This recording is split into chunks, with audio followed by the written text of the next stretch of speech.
Hello everyone, and welcome to the Dice Commando YouTube channel. I'm Andrew, with you here as always. This is the Commando Cast, a video cast about all things Star Wars Destiny. This video and others like this one are possible thanks to viewers like you. Please show your support with a like and subscribe, and be sure to hit the bell notification icon so you don't miss any new videos. If you want to get involved with the channel, consider becoming a channel member. There are many benefits to channel membership, including access to our Discord, exclusive deck tech and strategy videos, and the opportunity to help create channel content. I want to sincerely thank all our channel members, as I truly couldn't do this without your support. You guys rock. Go Commando. Display of Power, the 6th installment of ARH Destiny, is coming our way on November 25th. And spoiler season started this week, off to a crazy start already with a yellow maul that can also be blue, that's right. So today I'm here with Dice Commando's exclusive spoilers, 4 of them baby, for Display of Power.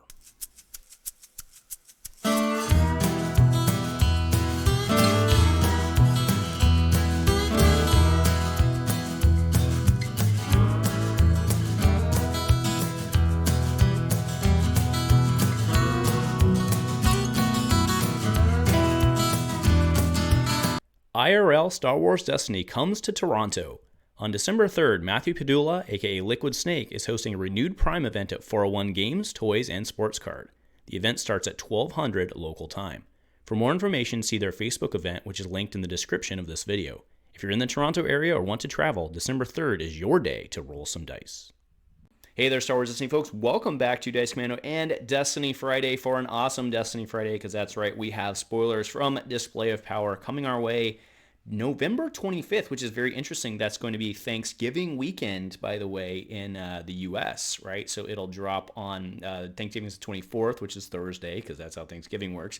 And then Friday is the drop date, but as you guys know, we generally get it early, so you're probably going to be fat and lazy with turkey, maybe some wine, and all of a sudden the internet's going to start blowing up with the drops. So that'll be exciting for those of us in the U.S. We probably won't be doing the midnight release 4-hour stream because I'll be sleeping, but we'll get it figured out that weekend. But yeah, either way. So also do want to note, get it on your calendars, the 3rd of December, so not that weekend, the next weekend.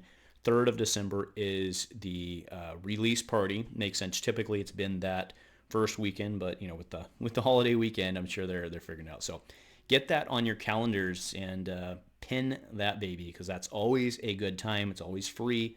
There's always some sassy promos on that, and it'll be fun to see what the crazy kids can do with all the new cards. But either way, let's go ahead and without further ado get started. Now you guys can probably tell already from all the hints there, but that's right, we got Hera. Now, did we get Hera, or did they send this for Amy, my wife? I think maybe Amy, my wife, she does love the Spectres. But Hera Syndulla, Revolutionary Leader, 12-15 with 12 health. That's right, she's smashable. Very, very interesting. So she's a character, leader, pilot, Spectre. And what is that? She's a Twi'lek. That's a new subtype they are adding. So 2 indirect, 3 indirect, 2 focus, 1 disrupt, a resource, and a blank. Has piloting, as you would expect. After you activate this character, you may place 1 damage on a support in play. Power action, remove 1 of your vehicle dice to discard a support with damage on it equal to or more than its cost. So just activate her and you throw the damage out. That's pretty good. Now, obviously, you're going to have other ways to do that to reliably discard like a 2 or a 3, right? Because you can't rely just on her activating. So without further ado, let's just go ahead into the next one. So this is Hera's prototype B-Wing, right? 2 gun, 2 indirect, plus 2 indirect, 2 shield, a resource, and a blank support vehicle with ambush, by the way. So it kind of matches the old Ghost, right? If you so obviously that rotated out. Will be interesting to see if the Ghost does come back, because the Ghost was really pretty hot in that whole Spectre build. If they do decide to put that on the reprint list, that's a big one, right? And given that we're seeing Hera, I'm kind of hoping we do, but we'll see what other support she gets. But this one's not bad, right? So ambush, after resolve this die, place 1 damage on a support in play. Now, that could be this support, because power action, remove any amount of damage on this support to deal that much indirect damage to an opponent, right? So keep in mind, Hera, Hera, so we're back with Hera, right? may place 1 damage on a support in play. Now with her power action, when you read her, you're thinking, okay, well, I want to blow up other people's supports. fair enough. But maybe you just want to feed this baby to kind of have that in-game pop, right? You guys know that that's a mechanic that I've liked to use in the past, right? With like Relentless Advance, like Pyre Relentless Advance, right? You just kind of keep throwing stuff, make them mathematically spread it out, and then all of a sudden Relentless Advance is at 4 or 5, and you just drop them, right? It's kind of the inevitability thing. I think you have that going for you in this case as well. Okay, so having put those two into context, go back to Hera at 12:15.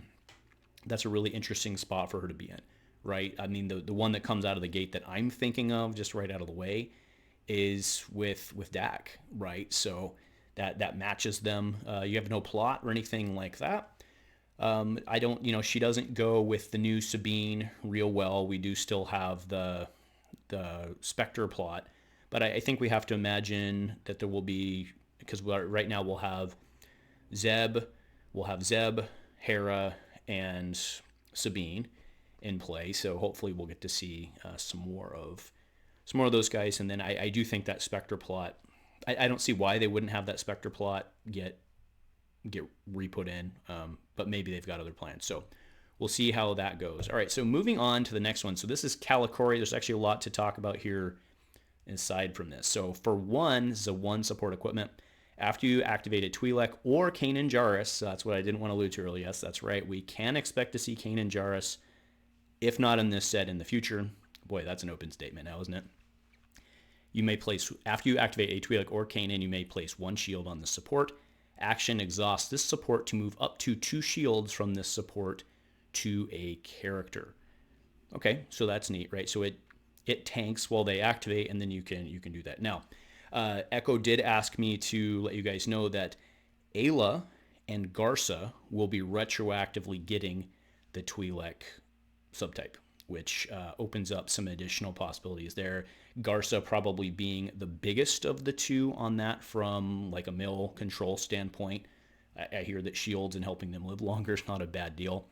So we'll see how that goes. But I think this is pretty neat. Again, it's a support, so it's not using up like an equipment slot. It's not using like an upgrade slot or something like that. So that's very neat there. Plus, again, the news on the subtypes and opening up the door possibly to a Kanan in this set. That might be pretty cool.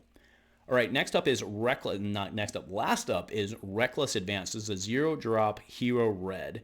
So choose a symbol and activate one of your red characters, then resolve any number of that character's character or upgrade dice showing the chosen symbol. Each opponent gains 1 additional action on their next turn. That's pretty cool.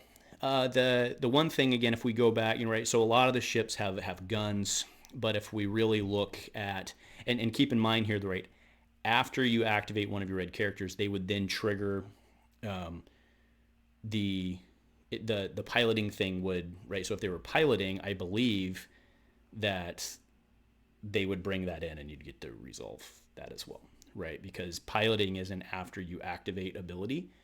So you would complete, piloting is after you activate, so you'd actually complete this card. Oh, I missed that. So yeah, you would actually do its character, and it's specifically because character or upgrade dice, it wouldn't let you, so the ship wouldn't be relevant, right? So if you were piloting, it would not actually work. And then it's interesting the way they write that. So your opponent essentially gains, they don't gain ambush, but they effectively get ambush on their next turn. So, I mean, I think that's pretty good, right? If you have somebody loaded up with a bunch of guns, I think it works really well. Red characters and Westar tend to be a pretty good thing.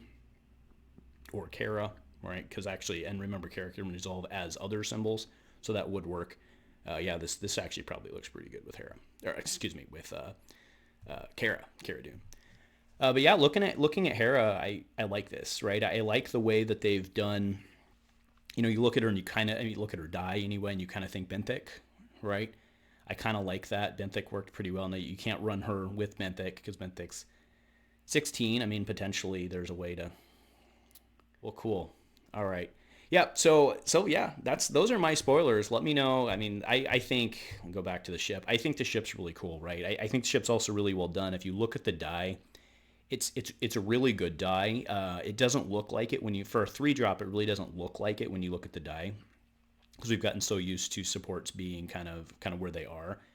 but the +2, and then the 2 shield, right? So you have 4 2 sides. This is actually a pretty good die. And then I would have to say, in of itself, the 1 damage with potential to do the indirect is probably worth a 1 drop support, if not like a 1.5 cost support, something in there. So I think this ship, while it may not look like a home run out of the gate, I think this ship's actually really, really good.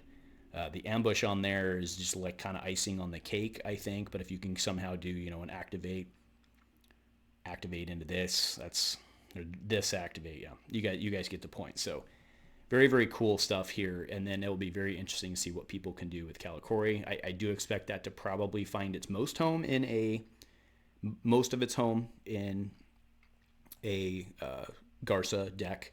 But there's an implication there that Kanan would work with Hera, and if you can have that down and basically be making 2 shields a turn on the double activation, that's potentially really strong also. So, and in any Twi'lek tribal deck, you're going to get 2 shields, if not more, per turn. So very, very interesting stuff there, and yeah, it'd be fun to see what people can do with it. So we'll go back to Hera because she's the big one, but that's it for me today. So thanks, folks, for tuning in. Thank you to ARH for including me yet again in your spoiler season. So let me know, folks, what you guys think about the spoilers in the comments below. If you're excited about displayer power or not, of course you are.